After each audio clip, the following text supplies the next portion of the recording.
وہ بہت سے لوگ ہیں جو میں خانے میں ان کی روحیں تمہارا انتظار کر رہی ہے کہ تم ان کو سنبھالنے کی کوشش کرو گے، ان پہ محنت کرو گے تو انہی میں سے کوئی بشر حافی نکلے گا، انہی میں سے کوئی توبہ کر کے اللہ کی راہ کا مسافر نکلے گا۔ آؤ محنت کرو، اللہ کے دین کے لیے ٹائم دو، چندہ دے کر چھٹی نہیں مل سکتی۔ مت کرسیوں پہ وقت برباد کرو، اپنے ٹائم کا صحیح استعمال کرو، اپنے وقت کا صحیح استعمال کرو، ورنہ اللہ کو کیا جواب دو گے؟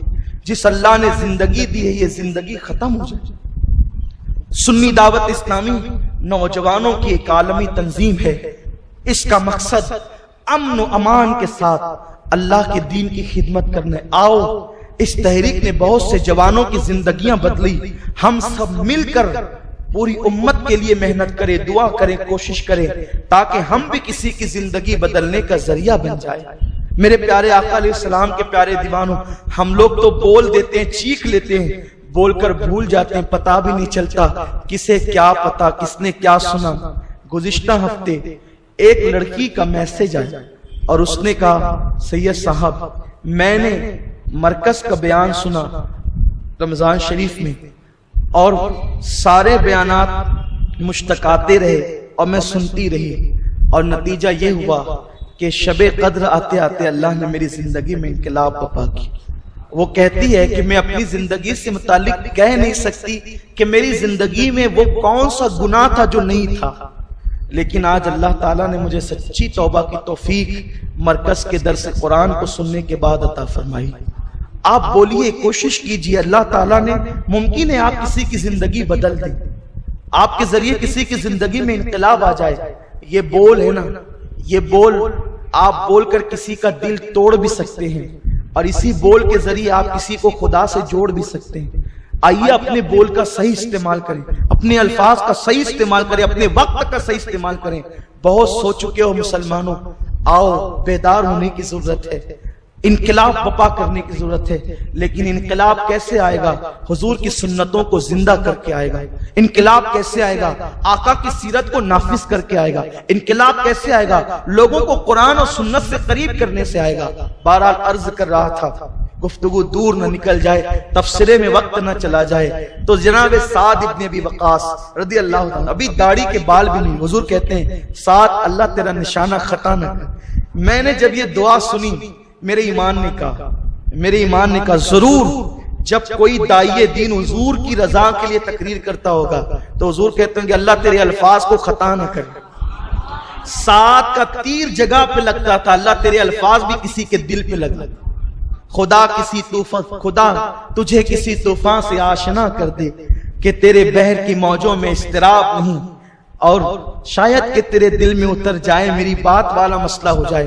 حضور کی دعا آج بھی ہے، آقا کی دعا آج بھی، کیونکہ ان کا کرم کبھی منقطع نہیں ہوتا، ان کا کرم کبھی سقوط نہیں پاتا، ان کا کرم کبھی ختم نہیں ہوتا، اس لیے کہ میرے رسول زندہ ہیں، اپنے آقا زندہ ہیں۔ اگر وہ سعد کو تیر اٹھا کے دے رہے تھے تو آج ہماری ہمت بندھا رہے ہیں، آج ہماری بھی حوصلہ افزائی کر رہے ہیں۔ کوئی آ کر دیکھے تو صحیح، پھر ان کے کرم کو بہت قریب سے محسوس کرے گا۔ کوئی ہم تو مائل بکرم ہے، کوئی سائل ہی نہیں، راہ دکھلائے کسے، راہ روے منزل ہی نہیں۔ حضور سے قریب ہونا چاہتے ہو تو دین کے خادم بنو، دین کی خدمت کرو، اپنی ذات سے دین کو فائدہ پہنچاؤ۔ سعد ابن ابی وقاص تیر چلاتے ہیں، کمانیں ٹوٹتی ہے، پھر ایک وقت وہ آتا ہے کہ میرے نبی یہ دعا کرتے کرتے کہ سعد تیرا نشانہ کبھی خطا نہ کرے، پھر میرے حضور دعا کرتے ہیں۔ اب دعا ہی نہیں کرتے بلکہ اب سعد کے گلے میں وہ عزت اور تعظیم کا ہار ڈالتے ہیں کہ قیامت تک کے مومنین سعد کی قسمت پہ رشک کرتے رہیں گے۔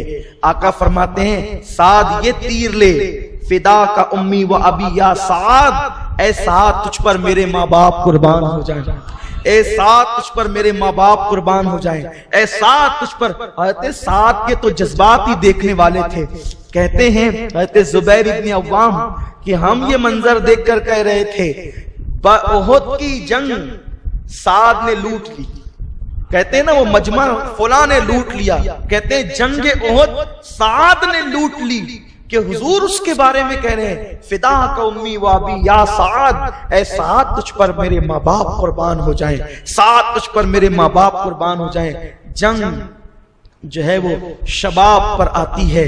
حضرت عبداللہ ابن جہش، حضرت مصعب ابن عمیر، حضرت امیر حمزہ، حضرت صدیق اکبر، فاروق اعظم، عثمان ذو النورین، حضرت عثمان ذو النورین، حضرت علی مرتضیٰ، یہ صحابہ، جناب عمیر، اس طریقے سے ایک طویل فہرست ہے، جنگ میں مصروف ہے۔ مسلمانوں کا جنگ کا پرچم حضرت مصعب ابن عمیر کے ہاتھ میں، اور جنگ کے میدان میں جس کے ہاتھ میں پرچم ہوتا ہے وہ بہت قیمتی فرد ہوتا ہے، کیونکہ اگر پرچم گر گیا تو لوگوں کی حوصلہ شکنی ہوتی، جو لڑنے والے ہیں ان کی حوصلہ شکنی ہوتی۔ اب یہی ہوا کہ کفار مکہ کے ایک کے بعد ایک علم بردار، وہ پرچم جنہوں نے اٹھایا تھا فوج کا، 14 مارے گئے، تو انہوں نے حضرت مصعب ابن عمیر کی طرف رخ کیا۔ یہ حضرت مصعب ابن عمیر، ان کا تعارف شاید میں کہیں کرا چکا ہوں لیکن مجھے یاد نہیں آتا کہ یہاں ہوا یا نہیں ہوا، ایک ہلکا سا تعارف کراتا ہوں۔ یہ مصعب ابن عمیر کون ہے؟ مصعب ابن عمیر اپنی ماں کے بڑے لاڈلے اور چہیتے بیٹے ہیں، اور ان کی ماں اتنی مالدار ہے کہ جس وقت مصعب ابن عمیر نے اسلام قبول نہیں کیا تھا، مکے میں سب سے قیمتی لباس اگر کوئی پہنتا تھا تو مصعب ابن عمیر پہنتے تھے، پھر سب سے قیمتی خوشبو اگر کوئی لگاتا تھا تو مصعب ابن عمیر لگاتے تھے، حتیٰ کہ جب مصعب ابن عمیر مکے کی گلیوں سے گزرتے تھے تو عورتیں گھر میں باتیں کرتی تھی عمیر کا بیٹا مصعب جا رہا ہے، اس لیے کہ اس سے زیادہ قیمتی خوشبو مکے میں کوئی نہیں لگاتا۔ آپ غور فرمائیں، اتنی قیمتی خوشبو مصعب لگاتے تھے۔ اب آپ سوچتے ہوں گے کہ آپ لوگ تو ہی بیان کرتے ہیں کہ حضور کے پسینے کی بھی خوشبو آتی تھی، پھر یہ کیسے کہ مصعب ابن عمیر کی خوشبو عورتیں پہچان گئی، حضور کی خوشبو پر کوئی گفتگو نہیں ہوتی تھی؟ یاد رکھیں، حضور کی خوشبو صرف مومنین کو آتی تھی، کفار کو نہیں آتی تھی۔ یہ حضور علیہ السلام کی خوشبو کی خاص بات ہے کہ اللہ نے صرف مومنین تک کے اس کو محدود رکھا تھا۔ لوگ کہتے ہیں آج بھی مدینہ منورہ میں حضور کی خوشبو آ رہی ہے، لوگ کہتے ہیں ہم تو ہر سال جاتے ہیں اور 15 دن رہتے ہیں، ہمیں کبھی ایک سیکنڈ نہ آئی۔ ہم نے کہا آئی نہیں آئی یہ تیرا اپنا معاملہ ہے، خوشبو تو آج بھی ہے، لیکن اللہ کا قانون ہے وہ مومنین کو دے گا، کافروں کو نہیں دے گا۔ اب نہیں آتی ہے تو یہ تیرے اپنے دل کی بیماری ہے، تجھے اپنا علاج کرنا چاہیے، ورنہ صحابہ تو حضور کو ڈھونڈنے کے لیے پتہ کم پوچھتے تھے، خوشبو پہ زیادہ چلتے تھے۔ ہمارے امام اہل سنت کہتے ہیں کیا مہکتے ہیں مہکنے والے، بو پہ چلتے ہیں بھٹکنے والے، جگمگا اٹھی میری گور کی خاک تیرے قربان چمکنے والے، اور شانئے پنجے قدرت تیرے بالوں کے لیے کیسے پھولوں کیسے ہاتھوں نے سوارے ہیں، تمہارے گیسو اور بھینی خوشبو سے مہک جاتی ہے گلیاں واللہ، کیسے پھولوں میں بسائے ہیں تمہارے گیسو۔ حضور کے گیسوؤں کی خوشبو، حضور کے جسم کی خوشبو ایک الگ عنوان رکھتا ہے۔ جنگ ہو رہی ہے، مصعب ابن عمیر رضی اللہ تعالیٰ عنہ، اللہ اکبر، پرچم علم بردار ہیں اسلامی جو ہے وہ فوج کے، آقا کریم صلی اللہ علیہ وسلم کے وہ صحابی، ان سے بہتر خوشبو مکے میں قیمتی کوئی نہیں لگاتا تھا۔ جب اسلام قبول کیا، ابتدائی جوانی تھی، اٹھاؤ تھا جوانی کا، اسلام قبول کیا، گھر آئے، ماں سے کہا ماں میں مسلمان ہو گیا ہوں، میں نے بھی محمد عربی صلی اللہ علیہ وسلم کا کلمہ پڑھے۔ ماں نے کہا میں نہ کھاؤں گی نہ پیوں گی، میں مر جاؤں گی، پھر دنیا تجھے تانا دے گی کہ تو اپنی ماں کا قاتل ہے۔ اب مصعب بھی اپنی ماں سے بڑا پیار کرتے تھے، لیکن اسی ماں سے پیار کیا جائے گا جو ماں حضور کی سچی کنیز ہے۔ جب حضور کی مخالفت میں کہا نہ میں کھاؤں گی نہ پیوں گی، میں مر جاؤں گی، کہا کہ تو مر جائے مجھے پرواہ نہیں، لیکن اب دامن مصطفیٰ نہیں چھوٹ سکتا۔ ماں نے دیکھا یہ پگھلنے والا ہی نہیں تو کھانا پینا شروع کر دیا، لیکن کہا کہ اب اگر تو محمد سے رشتہ رکھتا ہے تو میری خوشبو دے دے، میرے کپڑے دے دے، میری دولت دے دے۔ مصعب ابن عمیر نے سب دے دیا، ٹاٹ پہنے، اور ٹاٹ پہننے کے بعد حضور کی محفل میں آئے۔ سرکار نے فرمایا اسے پہچانتے ہو؟ صحابہ کی آنکھ میں آنسو تھے، جی یا رسول اللہ یہ وہی ہے کہ جس نے اتنے قیمتی کپڑے پہنے کہ مکے میں اس سے زیادہ قیمتی کپڑے پہننے والا کوئی نہ تھا، لیکن صرف اسلام کی خاطر اور حضور کی محبت کی خاطر اس بندے نے ٹاٹ کے کپڑے پہن لیے۔ وہ مصعب ابن عمیر، حضرت مصعب کے ایک ہاتھ پہ حملہ ہوا، ہاتھ کٹ گیا، بائیں ہاتھ میں پرچم سنبھالا۔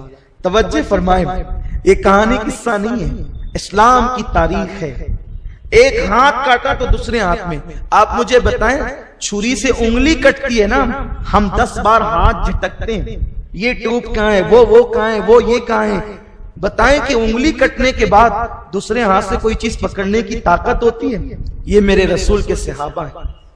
ایک ہاتھ کٹا ہے، پرچم اسلام دوسرے ہاتھ میں لیا، دوسرا ہاتھ کٹا ہے تو ان کٹے ہوئے بازوؤں سے یوں سنبھالا دیا ہے پرچم اسلام کو، لیکن گرنے نہیں دیا۔ اور اس کے بعد جب پیٹھ میں کھنجر ڈالا گیا ہے، ادھر پرچم اسلام گر رہا تھا، آقا فرماتے علی بڑھ کر کے تھام لو، اسلام کا پرچم گرنے نہ دو، اور میرے مولا علی مرتضیٰ نے اس پرچم کو تھاما۔ اسی جنگ کے درمیان ایک واقعہ یوں ہوا کہ مصعب ابن عمیر تو شہید ہو گئے، بہت سے صحابہ شہید ہوئے، ان میں سے ہندا لے کر کے آئی تھی ایک غلام کو اپنے ساتھ کہ اگر تو میرے باپ کے قاتل حمزہ کو قتل کر دے گا تو میں تجھے منہ مانگا انعام دوں گی۔ اس غلام وہ حبشی نسل تھا، قد اس کا چھوٹا تھا، اس کی آنکھیں چھوٹی چھوٹی اور ایک دم لال لال تھی، اور وہ چھوٹا نیزہ چلانے میں بڑی مہارت رکھتا تھا۔ جنگ کے میدان میں اس کو کوئی دلچسپی کسی سے نہیں تھی، اس کو تلاش جو تھی تو جناب امیر حمزہ کی تلاش تھی۔ اس نے دیکھا ایک اونچے قد کا آدمی جو بڑا خوبرو ہے، خوبصورت ہے، وہ دشمنوں کی صف میں گھستا ہے اور فقرے کستے ہوئے لوگوں کو کاٹتا ہے۔ اس کی بہادری دیکھ کر، چونکہ جوہر کی گت جوہری جانتا ہے، بہادر بہادروں کو جانتے ہیں، اہل علم کو جانتے ہیں، اہل ہنر کو جانتے ہیں۔ اتنا بہادر وحشی تھا، اس کے کفر سے ابھی مجھے کوئی گفتگو نہیں، کفر ایک الگ عنوان ہے، اس کی بہادری ایک الگ عنوان ہے۔ کوئی ضروری نہیں ہے کہ کوئی کافر ہو تو بہادر نہیں ہو سکتا، ایسا تو نہیں ہے۔ تو وہ کافر تو تھا لیکن وہ بہادر بھی تھا، اور وہ چھوٹا نیزہ چلانے میں بڑا ہنر رکھتا تھا۔ اسی لیے ہندا جیسی خاتون نے، عورت نے اسی کا انتخاب کیا کہ میرا کام یہی کر سکتا ہے۔ اور پھر جو ہے وہ جب تلوار یوں چلاتے دیکھا اس اونچے قد کے خوبصورت شکل آدمی کو، وہ پوچھا یہ کون ہے؟ تو لوگوں نے بتایا یہ نبی کا چچا حمزہ ہے، اس کا نام حمزہ ہے۔ تو تب کہا کہ یہی تو میرا شکار ہے۔ اور جناب حمزہ رضی اللہ تبارک و تعالی عنہ ابن عبدالعزیٰ کو جب قتل کر رہے تھے تو آپ جیسے ہی جھکے ہیں اس کو کاٹنے کے لیے تو آپ کی جو زرہ ہے وہ ہٹی ہے۔ ایسا ہوتا ہے نا، آدمی جھکتا ہے اور آگے سے اگر کرتا چاک ہو تو وہ کھلتی ہے، تو جیسے ہی کھلی ہے اس نے وہاں سے نیزہ لہرا کر کے یوں پھینکا تو حضرت حمزہ کے پیٹ میں گھسا اور پیٹ کو چیرتا ہوا پیٹ سے نکل گیا۔ حضرت حمزہ نے تلوار سنبھالی اور وحشی کی طرف بڑھے، لیکن چونکہ زخم اتنا کاری تھا کہ آپ گھٹنوں کے بل زمین پہ آ گئے۔ وحشی نے خود بیان کیا ہے حضرت امیر حمزہ کی شہادت کا واقعہ۔ پھر جب حضرت امیر حمزہ شہید ہو گئے تو اس نے ہندا کو اطلاع دی۔ ہندا کو جب اطلاع ہوئی تو اس نے وحشی کی مدد سے پیٹ چاک کروایا، کلیجہ نکالا اور ہاتھ کی انگلیاں کاٹی، کان کاٹے اور زبان کاٹی، ناک کاٹی، اور اس کو ایک دھاگے میں پرو کر گلے میں ہار پہنا، بازو بند بنائے، پازیب بنائے، اور اسی انداز سے وہ مکہ تک گئی۔ وہ جب کلیجہ چبایا ہے تو کلیجہ چبا کے نگلنا چاہتی تھی لیکن نگل نہ سکی اور اس نے تھوک دیا۔ یہ حضرت امیر حمزہ کی شہادت تھی. ایک شہید میدان احد میں اور بھی قابل ذکر، یہ تو سبھی قابل ذکر ہے لیکن ٹائم ختم ہو رہا ہے اور ہمیں اپنی گفتگو سمیٹ لینا نا کہ کچھ تھوڑا سا ٹائم زیادہ ہوگا کیونکہ آج خاص شب ہے. پچھلے ہفتے اعلان ہوا تھا اور آج خاص شب ہے، اس لیے بہت زیادہ وقت ہم نہیں لیں گے آپ کا، ٹائم کے حدود میں رہ کر اس کو مکمل کر دیں گے. ایک اور شہادت ہے، وہ شہادت حضرت حنظلہ کی شہادت. یہ حنظلہ کون ہے؟ آپ کو حیرت ہوگی، 50 سے 70 لوگ لے کر ابو عامر فاسق جو مدینے کا راہب تھا، وہ حضور کے خلاف جنگ میں شریک ہوا. اسی کے حقیقی بیٹے کا نام حضرت حنظلہ ہے اور حنظلہ صحابی رسول ہیں. اور کس شان کے صحابی رسول ہیں کہ اسی دن ان کی شادی ہوئی تھی. آپ بار بار سنتے ہیں اس لیے میں اس کی تفصیل، اسی دن ان کی شادی ہوئی تھی اور صبح کو وہ نکلے ہیں. تو حضرت بلال کا اعلان جب رات کے آخری پیر میں ہوا تو بیوی کو اسی حالت میں چھوڑ کر تاخیر نہ ہو جائے اسی شان سے نکلے. حضرت حنظلہ جب شہید ہوئے تو کسی نے عرض کی حضور حنظلہ نے بڑے شہادت کے جوہر دکھائے اور وہ شہید ہو گئے. تو حضور نے فرمایا میں دیکھ رہا ہوں کہ زمین اور آسمان کے درمیان ان کے لاشیں کو فرشتے غسل دے رہے ہیں.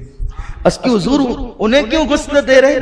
تو ارشاد ہوا کہ آج اس کی شادی کی پہلی رات تھی اور وہ بیوی سے وظیفہ زوجیت ادا کر رہا تھا اور جیسے ہی بلال کی آواز کان میں پہنچی تو وہ سب چھوڑ کر کے اتنی تاخیر بھی گوارا نہ کی کہ میں نہا لوں، نہاؤں گا تو تاخیر ہو جائے گی، حضور ناراض نہ ہو جائیں. تو ویسے ہی جنابت کی حالت میں آ گیا تو فرشتے اسے غسل دے رہے ہیں. اس کا نام لقب آج سے غسیل الملائکہ، حضرت حنظلہ کی بیوی. اب رشتے بتا رہا ہوں، ابو عامر فاسق ادھر سے، اس کے بیٹے حضرت حنظلہ، عبداللہ ابن ابی بھگوڑا وہ رئیس المنافقین، اس کی بیٹی حضرت حنظلہ کی بیوی. اور کس شان کی بیٹی؟ باپ رئیس المنافقین غدار رسول، جس کی مذمت میں قرآن کی کئی آیتیں. اور بیٹی کی شان کیا؟ جب حنظلہ پہلی رات کی دلہن چھوڑ کر حجرے سے نکلنے لگے کہا مجھ سے کوئی غلطی ہو گئی، کہاں جا رہے ہو؟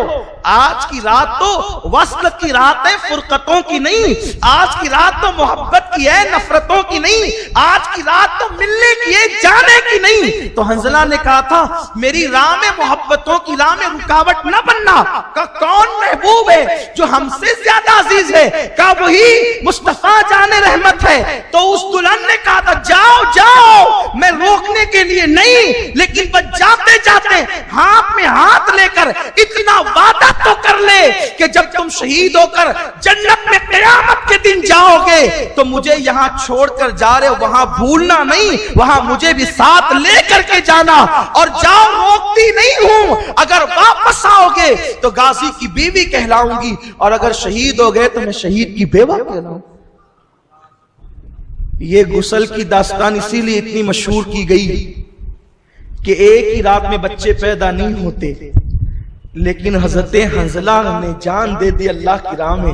اسی ایک ملاقات میں اللہ نے بیٹا عطا کیا، ان کا نام عبداللہ رکھا گیا اور وہ یزید کے دور تک حیات رہے. اور آپ نے بھی یزید کے خلاف جو ہے مدینہ منورہ میں جو واقعہ ہوا اس کے خلاف جو ہے وہ بھرپور حصہ لیا. حضرت عبداللہ ابن حنظلہ غسیل الملائکہ، اسی میں حضرت عبداللہ ابن جہش. تھوڑا سا وقت، حضرت سعد ابن ابی وقاص کہتے ہیں کہ میں اور عبداللہ دونوں جوان تھے، ہم دونوں ملے ایک دوسرے کے ساتھ.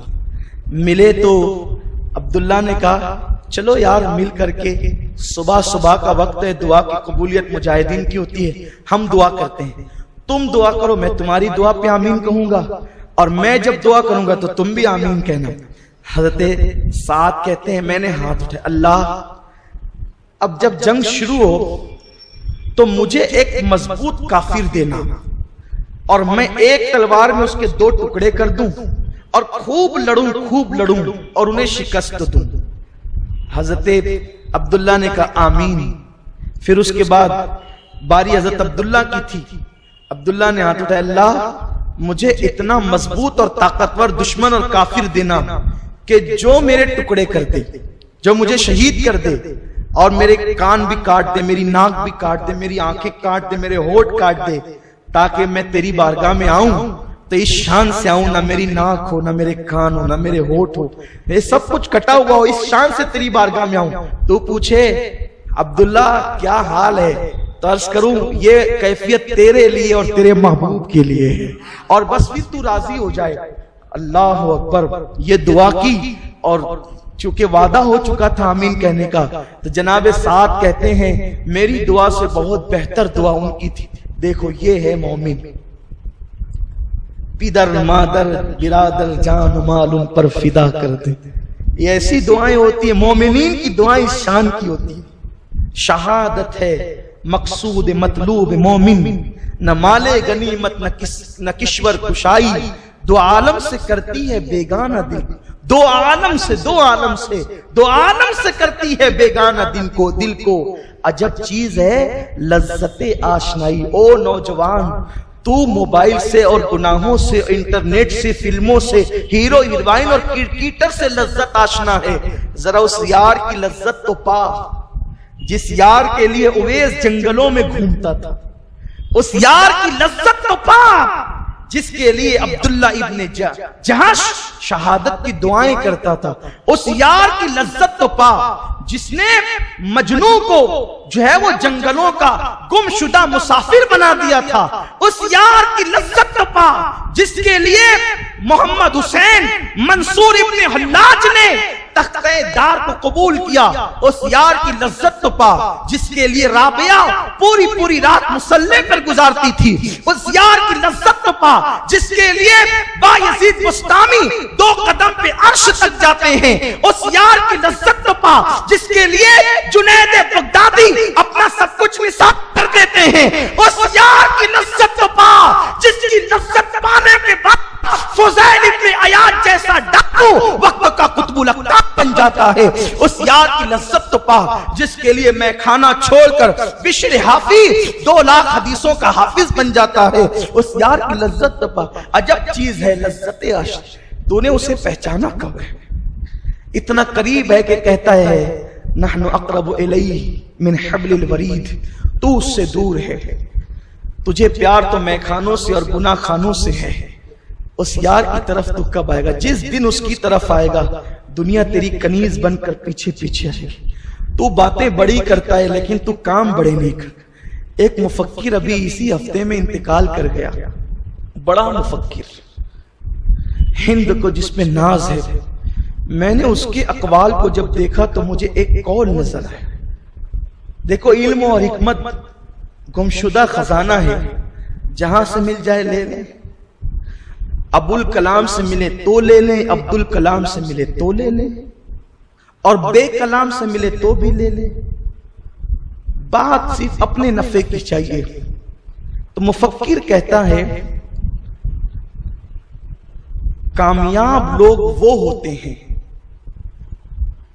جو بڑے خواب دیکھتے ہیں، اور جو بڑے خواب دیکھتے ہیں وہ بڑے کام کرتے ہیں، لیکن ناکام اور کامیاب لوگوں میں فرق یہ ہے، کامیاب لوگوں کی نشانی ہے کہ وہ خواب دیکھ کر سوتے نہیں ہیں، وہ خواب دیکھ کر سوتے نہیں ہیں، وہ خواب دیکھ کر جاگتے ہیں۔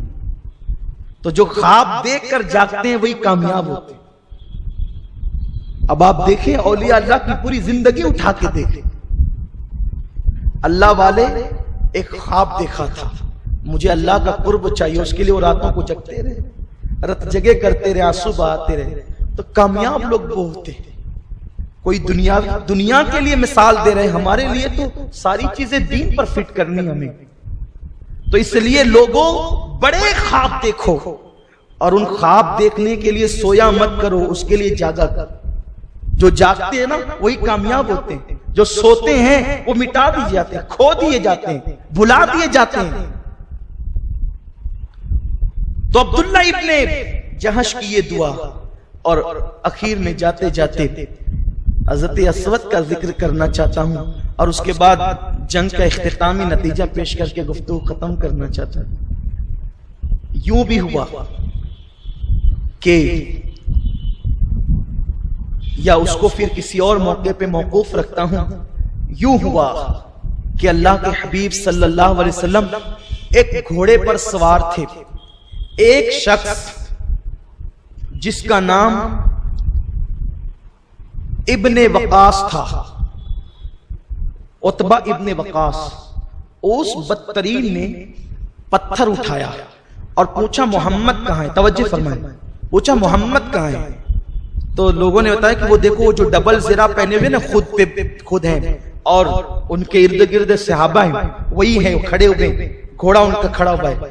بڑا پتھر اٹھایا اور حضور کے منہ پر ایسی زور سے دے مارا کہ آقا کریم کا ہونٹ پھٹ گیا اور حضور علیہ السلام کے 4 دانت، اوپر کے 2 نیچے کے، اس کا کنارہ شہید ہو گیا۔ اس کی پہلے ہم تشریح کر چکے ہیں کہ جب بھی آقا کے دندان شہید ہونے کی بات کی جاتی ہے تو اس سے مراد مکمل دانت نہیں شہید ہوئے، بلکہ وہ کنارے جو ہوتے ہیں نا وہ شہید ہوئے۔ اور وہ شہید ہونے کے بعد بھی حضور علیہ السلام کے دانتوں کی چمک اور بڑھ گئی، کیونکہ آپ نے کاچولی دیکھی، کیا کہتے ہیں اس کو؟ کاچولی کہتے ہیں۔ اگر کاچولی کو تھوڑا سا توڑ دیا جائے تو پتہ بھی نہیں چلتا کہ ٹوٹی ہے، لیکن اس کی چمک اور بڑھ جائے، یعنی کانچ کو تھوڑا سا تراش دیا جائے تو اس کی چمک اور بڑھ جاتی ہے۔ تو آقا کے 4 دانت کے کنارے شہید ہو گئے، لیکن آقا کے دانت تو اس پلیت نے شہید کیے اور اس کے بعد اس کے 2 ٹکڑے بھی کر دیے گئے، لیکن اللہ نے اس کو سزا یہ دی کہ اس کی اولاد جتنی اس کے بعد پیدا ہوئی وہ پیدائشی طور پر 4 دانتوں کی معذور پیدا ہوتی تھی، یعنی پیدا ہونے کے بعد جب انسان کو دانت نکلتے ہیں تو 4 دانت اس کی اولاد کے کبھی نہیں نکلے، پوری نسل اس کی چلی گئی لیکن وہ 4 دانت کبھی نہیں نکلے، اور 4 دانت کے بغیر اس کی نسل ہوتی تھی اور انتہائی منہ سے بدبو آتی تھی، لوگ دیکھ کر کے پہچان جاتے تھے یہ وہی ہے، اسی کی نسل سے ہے جس نے آقا کریم صلی اللہ علیہ وسلم کے دندان شہید کی۔ جب آقا علیہ السلام کو پتھر لگا تو خود کی 2 کڑیاں گالوں میں گھس گئی، پھر اس کے بعد حضور کا گھوڑے کا پیر پھسلا اور آقا کریم صلی اللہ علیہ وسلم ایک گڑھے میں آ گئے۔ سیرت نگاروں نے لکھا ہے، لیکن میں نہیں کہتا ایسی بات کہ حضور گڑھے کے اندر گر گئے، لیکن میں یہ کہنے کی جسارت نہیں کرتا، خدا کی قسم میرا آقا وہ آقا ہے جو وہاں گر جاتا ہے وہ سنبھل جاتا ہے، لیکن یہ تاریخ کا ایک عجیب سا باب ہے کہ حضور کے گھوڑے کا پیر پھسلا اور ابو عامر فاسق نے جو جگہ جگہ گڈھے کروا رکھے تھے اس گڈھے میں حضور آ گئے۔ آقا کریم کی خود کی کڑیاں گالوں میں گھس گئی، پیر پہ زخم آ گیا، پنڈلیاں زخمی ہو گئی، کمر شریف میں لگا اور تیر پر تیر آئے، اتنا خون نکلا کہ سرکار صلی اللہ علیہ وسلم بتقاضے بشریت کھڑے ہونے کی پوزیشن میں نہ تھے۔ حضور علیہ السلام کو ہم نور مانتے ہیں، نور ہونا اور بشر ہونا یہ حضور کی شانیں ہیں، حقیقت اللہ جانتا ہے ان کی۔ کچھ لوگ کہتے ہیں اگر وہ نور تھے تو پھر یہ زخمی کیسے ہوئے؟ حیرت ہے، بس اعتراض اعتراض اور اعتراض۔ یاد رکھیے کہ حضور علیہ السلام جب زخمی ہوئے تو وہاں نورانیت کی شان مغلوب ہو گئی اور بشریت کی شان غالب ہو گئی۔ یہ آپ کو ایمان رکھنا چاہیے کیونکہ حضور کی دونوں شانیں ہیں۔ اور مثال کے طور پہ ایک بات سی بس کر کے بات سمجھا کر گزرنا چاہتا ہوں، بولو انسان کے اندر غصہ ہے کہ نہیں؟ بولو، ہر انسان میں غصہ ہے؟ اچھا، ہر انسان میں خوشی بھی ہے، خوشی منانے کا جذبہ بھی ہے۔ جب تیرے بیٹے کی شادی ہوتی ہے اور تو ہنستا ہے تو وہ تیرا غصہ کہاں جاتا ہے؟ اب وہ دیکھ کر کوئی کہے کہ یہ بے غیرت، اس کو غصہ آتا ہی نہیں۔ ارے غصہ آتا ہے لیکن آج نہیں آیا، کیونکہ غصہ اور خوشی دونوں اس کی شانیں ہیں۔ تو جب خوشی آتی ہے تو غصے کی صفت مغلوب ہو جاتی ہے اور خوشی کی صفت غالب ہو جاتی ہے، اور جب غصہ آتا ہے تو لب پہ مسکراہٹ نہیں آتی، چاہ کر بھی مسکراہٹ نہیں آتی۔ وہ مسکراہٹ کہاں گئی جو ابھی تک لگا رہا تھا دوستوں میں بیٹھ کر، اب دشمن کو دیکھ کر کے گالیاں دے رہا ہے, چہرہ لال ہو گیا ہے, تو کہیں گے وہ خوشیوں کی صفت مغلوب ہو گئی اور غصے کی صفت غالب ہو گئی. نادان, جب خوشی اور غصہ یہ دو صفتیں ہیں, کبھی غالب اور مغلوب ہوتی ہے, تو نور اور بشر مصطفیٰ کی دو شانیں ہیں. جب صفت بشریت غالب ہوتی ہے تو خون بھی نکلتا ہے, دانت بھی شہید ہوتے ہیں, زخم بھی آتے ہیں, اور جب صفت نور غالب ہوتی ہے تو پھر وہ عائشہ کو بھی نظر نہیں آتے اور وہ ہواؤں میں پرواز کیا کرتے ہیں. جبریل بھی حیرت زدہ رہتے ہیں. حضور کی دو شانیں, کئی شانیں حضور کی, جیسے تمہاری شانیں ہیں, غصہ, غم, خوشی, اور یہ اور وہ ساری چیزیں. تو حضور علیہ السلام کے اٹھنے کی پوزیشن نہیں تھی, صحابہ نے اٹھایا اور اٹھا کر کے لے کر دوڑے. اس میں یہ بات پھیل گئی, حضور شہید ہو گئے, آقا کی شہادت ہو گئی. پورے میدان میں ایک ہلچل, حضور شہید ہو گئے, حضور شہید ہو گئے, حضور شہید ہو گئے. کچھ لوگ کہنے لگے جب آقا شہید ہو گئے تو اب لڑنا کس کے لیے, چلو اب ہم بھی گھر چلتے ہیں. لیکن کسی نے پکار کے کہا سنو سنو, اگر تم محمد کی عبادت کرتے تھے تو وہ شہید ہو سکتے ہیں جیسے اور انبیاء شہید ہوئے, لیکن ہم محمد عربی سے محبت کرتے ہیں, ان کی عبادت نہیں کرتے. ہم عبادت اس خدا کی کرتے ہیں جو وحدہ لا شریک ہے. اور پھر تم یہ کہتے ہو کہ وہ شہید ہو گئے تو لڑے کس کے لیے. ارے اگر وہ شہید ہو گئے تو اب جینا کس کے لیے ہے. جب وہ شہید ہو گئے تو ہم بھی شہید ہو جائیں, لڑو کٹو مرو. اور پھر صحابہ نے وہ جوہر دکھائے کہ کفار کے چھکے چھڑا دیے. جب آقا کریم کو لے کر کے گئے تو احد پہاڑ پر حضور کو بٹھایا. زخمی کے لیے نرم گدوں کی ضرورت ہوتی ہے تاکہ سہارا ہو. قربان میرے نبی کا معجزہ, زخمی دیکھ کر کے کوئی ان کو مجبور نہ سمجھے. جیسے ہی پہاڑ پہ بٹھایا, پہاڑ موم کی طرح نرم ہو گیا اور حضور کا پیچھے کا پورا حصہ اس پتھر کے اندر آ گیا. الحمدللہ میں نے اپنی آنکھوں سے اس کی زیارت کی ہے. اور میرے ساتھ اس وقت ہمارے برادر جمیل رضوی صاحب بھی موجود تھے, اور بھی بہت سے احباب موجود تھے. ہم لوگوں نے زیارت کی اس مقام کی. خدا کی قسم آج بھی اس مقام سے ایک عجیب سی خوشبو آتی ہے جو کسی عطر میں ہم نے نہیں سونگھی. لیکن رات کے وقت بڑی مشقتوں سے چڑھ کر کے گئے تھے اور اس مقام کی زیارت کی. وہاں پر پہلے سیمنٹ بھر دی گئی تھی, پھر لوگوں نے پھر سے کھود لیا اور اب بھی وہ مقام موجود ہے. وہ مقام جو ہے وہ 2003 تک تو ایسے ہی تھا, بعد میں اس پہ سیمنٹ بھری گئی, ابھی پھر لوگوں نے کھود لیا. لوگ جاتے ہیں اس کی زیارت کرتے ہیں. تو وہ مقام جو ہے وہ آقا علیہ السلام کا یوں آ گیا, چاروں طرف سے جانثار جمع ہو گئے. عرض کی حضور جنہوں نے آپ کا خون بہایا, آپ ان کے لیے دعائے ضرر کریں, وہ ہلاک ہو جائیں, وہ ہلاک ہو جائیں, وہ ہلاک ہو جائیں. چاروں طرف سے صحابہ کھڑے ہیں, حضور دعا کریں نا, حضور دعا کریں وہ ہلاک ہو جائیں. حضور کا خون بہ رہا ہے, داڑھی خون سے تر ہو گئی ہے, کپڑے خون سے تر ہو گئے. آقا کریم صلی اللہ علیہ وسلم کو پانی پیش کیا جاتا ہے تو پانی میں بھی خون آ جاتا ہے. یہاں نکالی جا رہی ہے, دانتوں سے کھینچی جا رہی ہے. عجیب سا حال ہے, وہ واقعی بڑا عجیب ہے. پتہ ہے جس وقت تو حضرت مرشد ابن ابی مرشد وہ نکالنے لگے نا تو نہ نکال سکے, فرمایا جا تیرا کام نہیں, درود شریف پڑھ.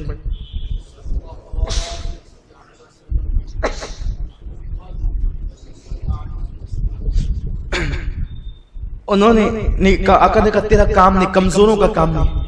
پھر اس کے بعد میرے آقا حضرت ابو عبیدہ ابن الجراح امین الامہ ہے, حضور میں نکالتا ہوں. آقا میں نکالتا ہوں. سرکار نے کہا ٹھیک ہے تم نکالو. حیرت ہے تاریخ کے اس باب پر, اتنی گھمسان کی جنگ ادھر چل رہی ہے, حضور کے گالوں میں 2 کڑیاں گھسی ہوئی. اب آقا کی شان یہ کہ حضور علیہ السلام کو کوئی ایسے دیکھے, حضور یوں کھڑے ہیں, توجہ آپ کی, حضور یوں کھڑے ہیں تو آقا کا قد میانہ نظر آتا ہے, اور کوئی جہاں بازو میں جا کے کھڑا ہو گیا کتنا بھی لمبا ہوگا حضور اس سے اونچے نظر آئیں.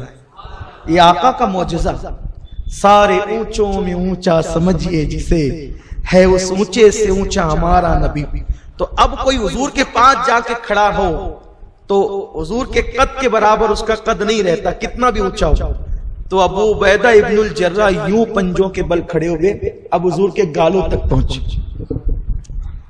اب کوئی چیز اگر نکالنی ہے تو آپ جانتے ہیں جیسے کوئی کیل ہے یا کچھ چیز ہے تو دیوار سے یا کسی چیز سے نکالنی ہے تو دو کام کرنے پڑتے ہیں. ایک تو جس سے نکالنی ہے اس کو دبانا ہے اور جو چیز نکالنی ہے اس کو کھینچنا ہے. ابو عبیدہ ابن الجراح امین الامہ جس کو حضور نے کہا, آقا فرماتے ہر امت کا ایک امین ہے, میری امت کا امین ابو عبیدہ ہے. تو آپ جو ہے وہ دانت سے کیل پکڑتے تھے اور ہونٹوں سے حضور کے گالوں کو دباتے تھے. سرکار کہتے ابو عبیدہ دانت سے گال دبا اور دانت ہی سے کھینچ تبھی یہ نکلے گا. عرض کرتے تھے آقا میرے دانت سخت ہے, اگر دانت گالوں کو لگیں گے تو بے ادبی ہوگی, اللہ کو جواب کیا دوں گا. اس لیے ابو عبیدہ ہونٹ سے گالوں کو دباتے تھے. قربان وہ کیا صحابہ ہیں میرے آقا کی, کیا مقدر ہے. کوئی پھولوں کی پنکھڑیوں کو اپنے لب لگاتا ہے, کوئی مصطفیٰ کے رخساروں کو اپنا لب لگاتا ہے. کیا وہ تقدیر والے تھے, اہل تقدیر تھے, وہ مزاروں میں آرام کر رہے ہیں. جب ہونٹوں سے گالوں کو دباتے ہیں اور کھینچتے ہیں تو آقا کہتے ہیں ابو عبیدہ دانت لگا کہا حضور دانت نہیں لگا سکتا. آخر کڑی تو نکل گئی, دونوں دانت ٹوٹ گئے. کسی نے کہا ابو عبیدہ تیرے دانت ٹوٹ گئے. عرض کی ادب کے امتحان میں کامیاب ہونا یہ زیادہ قیمتی ہے, دانتوں کا رہنا یا ٹوٹنا یہ زیادہ قیمتی نہیں ہے. اسی حالت میں زندگی گزار لیں گے لیکن یہ تو نہیں ہوگا کہ حضور کی بے ادبی ہو گئی. آقا نے کہا دانت میرے لیے ٹوٹے ہیں, اب تو ادھر بھی آ. حضرت ابو عبیدہ قریب آئے, حضور نے منہ پر ہاتھ رکھا اور دعا کی اللہ ابو عبیدہ کو اور خوبصورت دانت عطا فرما. جب آقا نے ہاتھ نہیں رکھا تھا تو دونوں دانت ٹوٹے ہوئے تھے, ہاتھ ہٹایا ہے تو جو دانت پہلے سے تھے اللہ نے اس سے خوبصورت دانت ابو عبیدہ کو عطا فرمایا. یہ معجزہ دکھا کر بتا دیا میرے دانت شہید پر دلیل نہ بنانا, ابھی بھی ہاتھوں میں خدا نے وہ طاقت دی ہے کہ ٹوٹے ہوئے دانت میں ہاتھ رکھ دو تو اللہ بہتر دانت عطا فرماتا ہے. اب وہ منزل آئی, جنگ کا غبار چھٹا, کفار نکلے اپنے مردوں کو چھوڑ کر کے, تو سرکار نے فرمایا کہ لاشوں کو اکٹھا کرو. لاشیں اکٹھا کی گئی. سرکار نے فرمایا کہ سب کو یہیں دفن کر دو, میرے چچا حمزہ کی سوا حمزہ کو ہم لے جائیں گے. ایک ضعیف روایت ہے لیکن فضائل اعمال میں مقبول ہے تو عرض کر دیتا ہوں محققین سے معذرت چاہتے ہوئے, اس لیے کہ میں تو بحیثیت ناصح کھڑا ہوتا ہوں, بحیثیت محقق نہیں. تحقیق کے میدان میں جو لوگ جوہر دکھاتے ہیں وہ اپنی تحقیقیں پیش کریں, اور میں جو ہے وہ ایک ضعیف روایت, ضعیف پہلے ہی کہہ دے رہا ہوں تاکہ جب کوئی محقق قلم اٹھائے تو بیچارے کو رات و دن کتاب تلاش کرنے کی ضرورت نہ پڑے, وہ میرے جملوں کو دلیل بنا لے. آقا نے فرمایا کہ اٹھاؤ حمزہ کا جنازہ اور بقیع میں دفن کریں گے, اس لیے کہ میں بار بار اپنے چچا سے مل سکوں گا. جیسی جنازہ کندھوں پہ اٹھایا احد میں زلزلے آنے لگے. سرکار نے رک جا احد, رک جا, ٹھہر جا. عرض کی حضور آپ میری امانت لیے جاتے ہیں, میری امانت مجھے سونپ دے, میں رک جاؤں گا. کہا تیری امانت؟ جی یا رسول اللہ, حمزہ کا جنازہ میری امانت ہے, آقا اسی کے سہارے تو قیامت تک رہیں گے. یا رسول اللہ اس امانت کو میرے سپرد کر جائیں. آقا نے فیصلہ کیا ٹھیک ہے اب یہیں رکھیں گے. آقا نے فرمایا زبیر تمہاری امی صفیہ کو چچا حمزہ کے جنازے پہ آنے نہ دینا, ناک کٹ چکی ہے, کان کٹ چکے ہیں, پہچان کے قابل بھی نہیں ہے جنازہ. اگر مجھے اپنی پھوپھیوں کا خیال نہ ہوتا تو میں یوں ہی چھوڑ جاتا اپنے چچا کو, میرے چچا کے جسموں کو چیل اور کوے کھاتے, جانور کھاتے, تاکہ ان کے درجات اور بڑھتے. شہید کو جتنی سختی سے شہید کیا جاتا ہے اس کے درجات اتنے بڑھتے جاتے ہیں. سید الشہداء اسی لیے کہے گئے. لیکن حضرت صفیہ کو زبیر نے کہا امی ماموں کے جنازے کے قریب نہ جانا, حضور نے منع کیا ہے. کہا ہٹ, تو سمجھتا کیا ہے, میں عبد المطلب کی بیٹی ہوں، ہاشمی خون رکھتی ہوں۔ جب بھائی کے جنازے پر گئی تو نہ بال نوچے نہ سینہ پیٹا، بلکہ کہتی ہے بھائی تو نے اپنے نبی کی غلامی کا حق ادا کر، اللہ تجھے بہتر جزا دے۔ لیکن بھائی کا قد لمبا تھا، کپڑے بھی اتار لیے گئے، کس قدر ظلم کیا تھا، کپڑے بھی اتار لیے گئے، ایک چادر سی جسم پر پڑی تھی اور وہ کفن کے لیے کافی نہ تھی۔ حضرت زبیر سے صفیہ نے کہا، حضور کی پھوپھی ہے، بڑی عظیم، حضور بہت محبت کرتے تھے صفیہ سے، زبیر جلدی سے جا گھوڑا دوڑاتے ہوئے اور میرے 2 دوپٹے ہیں لے کر کے آ، تاکہ ایک بہن اپنے بھائی کو کفن تو دے سکے۔ مجھے معلوم ہے کہ آج میرے رسول کے پاس شہداء کو کفن دینے کے لیے کپڑے بھی نہیں ہے۔ حضرت زبیر گئے، 2 دوپٹے لائے، صفیہ نے 2 دوپٹے سنبھالے، عرض کی آقا یہ 2 دوپٹے ہیں، میرے بھائی کا قد لمبا ہے، یا رسول اللہ ان 2 دوپٹوں میں آپ حمزہ کو کفن دے دیں۔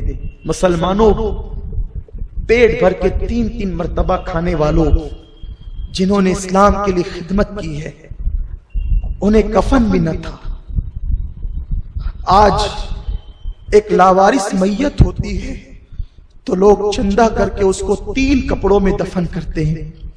یہ میرے نبی کے صحابی ہیں، انہیں کفن کے لیے کپڑے بھی نہیں تھے۔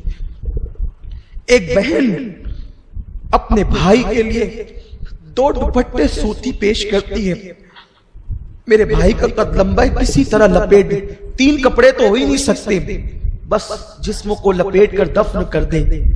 سرکار کہتے ہیں پھوپھی تو نے اپنے بھائی کے لیے تو کفن کا انتظام کر لیا، لیکن میرا ایک صحابی ایسا بھی ہے اس کا کوئی رشتہ دار مسلمان نہیں ہے، اور اسلام لانے سے پہلے وہ مکے کا سب سے قیمتی لباس پہننے والا انسان تھا، اگر تو اجازت دے تو ایک دوپٹہ میں اس کو دے دوں، یعنی مصعب ابن عمیر کو دے دوں۔